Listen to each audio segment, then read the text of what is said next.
Okay, we've got this shaved down to where we wanted it, so it sets good.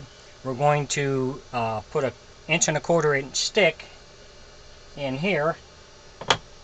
So I have an 1.25-inch drill bit. We're going to drill this out 2 inches, maybe a little more.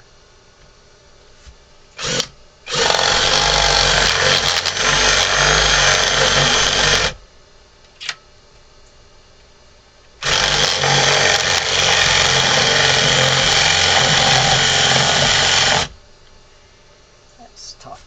I need a different one.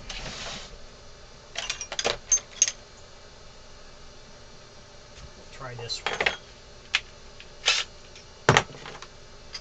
Sometimes that wood's pretty hard.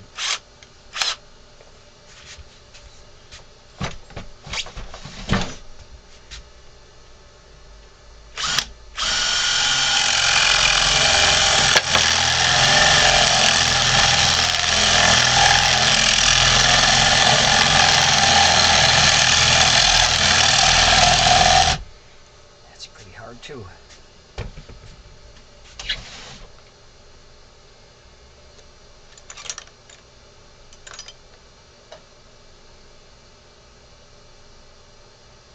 I'm going to use a different bit, then we'll be back.